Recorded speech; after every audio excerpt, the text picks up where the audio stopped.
I had been to two other universities, and they were very different from the University of Calgary, both long established and very rich. When I came to Calgary as a geologist, I got interested in the university. I was fortunate and I got elected to the Senate, and then later the Senate elected me as the representative to their Board of Governors.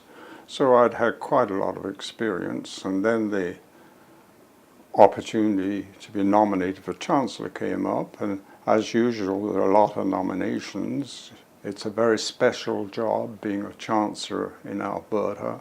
It's totally different from being a Chancellor in Ontario, Nova Scotia, England or the United States, where they're rather titular positions. But in Alberta, I viewed it as basically a half-time job, and running committees, running the Senate, being involved with our faculty as well. So essentially it took about 5 half-days a week and 2 or 3 evenings. So it's quite a strong and long commitment. And that's very different, for instance, where at Cambridge, Prince Philip is the Chancellor. He's not there very often. He'd like to be, I'm sure, but he's busy doing other things. So it's a different role. Calgary was a very exciting place then. This is mid-80s. And as a geologist, it was wonderful because the Arctic was being opened up, and the mining business and the petroleum business were doing well. They're not doing well right now, but we hope they'll come back. But basically, 4 years was about the right amount of time. And then it was time for a new person to come in my case, Jim Palmer, and give the system a different kick in a different direction. Well, I had the vision that there was an opportunity for students in Calgary and in southern Alberta to go to university. When I first was in Calgary, a few years earlier than that, I guess about the late 50s, there were 4,000 students at the University of Alberta. Today there are 30,000 at Calgary. But many students from Alberta went to other universities, good universities, but at considerable personal cost and being away from their families. The advantage in Calgary was that many of the students could commute. They could be subsidized by their mother's cooking and not having to pay rent and so forth. So the opportunity there for Calgary was to expand and expand. Expansion takes time and it has to be well planned. When I early on in the career as Chancellor, I was invited by the university administration to hold an evening session for parents of fresh people students. And it was kind of interesting. I really had two messages. One, that the university and the parents had investing considerable financial money in the students. The students had basically a contract where they should make the best of the opportunities.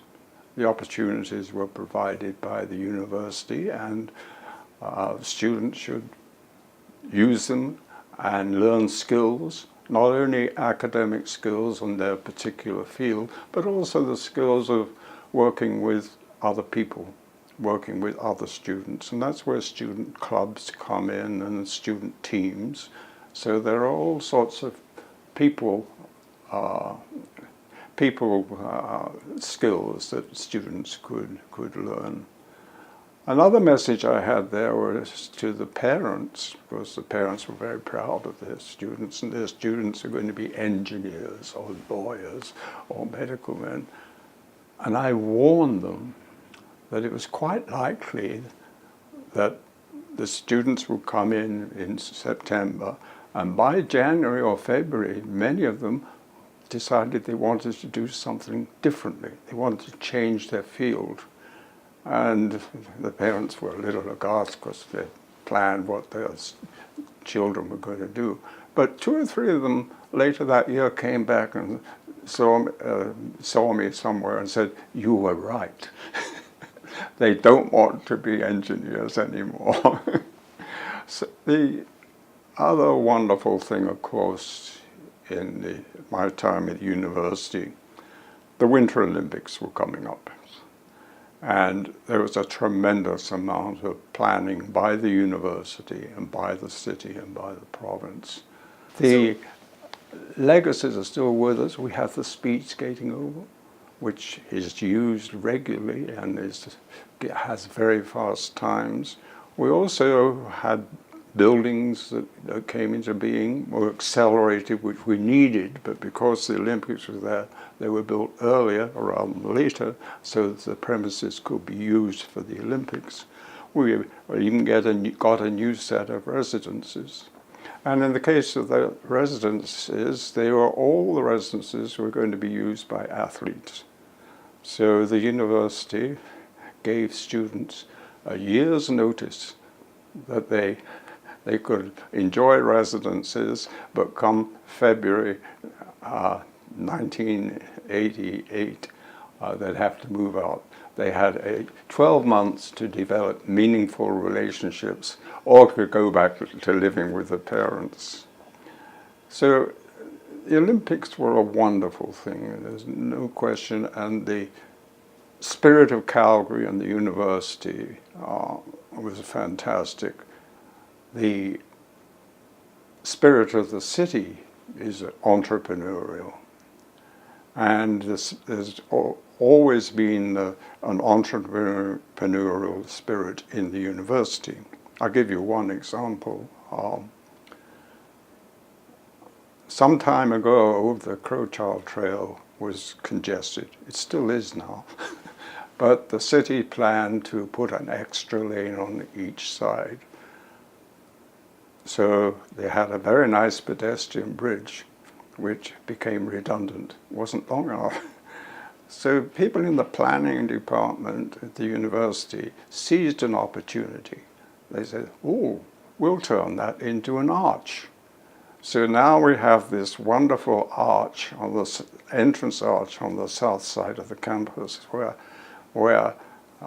fortunately no longer has McDonald's hamburgers painted on, which tended to happen regularly. But it's a gateway for people to get into the university and follow their interests. I opened that, I must admit. There were very few people there. It was pouring with rain at the time, but I did have an umbrella. But it was a wonderful thing to open a ceremonial arch. Not many people get that opportunity.